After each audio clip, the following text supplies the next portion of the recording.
Question 3. So, bits to take on board here. This is a smooth plane, so there's no friction to worry about. And also we're told that we've got a constant speed, so it's not accelerating. So we don't have to use F equals ma for part 1. We're just our forces are all cancel out. So if we choose to resolve along the slopes, then we've got our force going up the slope is the element of tension, so it's T cos 20. It's the adjacent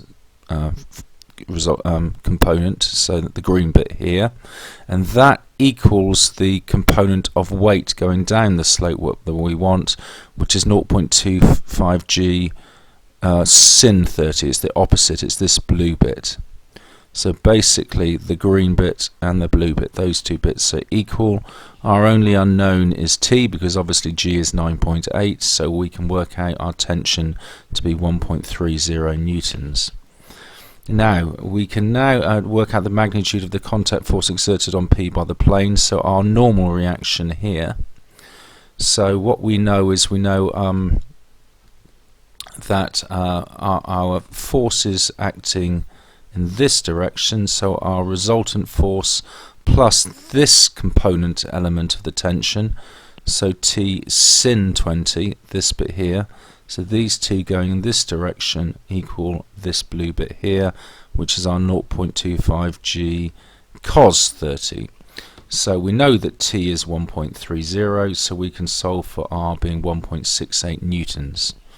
Now we're now told the pulley force is suddenly removed and comes to rest 0.4 seconds later. So we do have a bit of acceleration going on now. The forces are not all cancelling each other out. So I think the best starting point is to say F equals ma.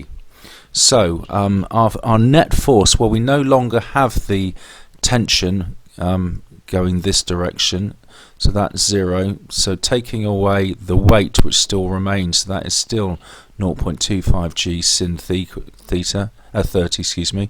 So that is our net force, and that equals our mass of 0.25 times our acceleration, and we can therefore work out our acceleration to be minus 4.9. That's what we'd expect. We're going to be decelerating. We're sort of going up the slope, sort of fighting gravity, so we would expect the acceleration to be a negative. Now we can now use v equals u plus at to work out what our initial speed was. We know that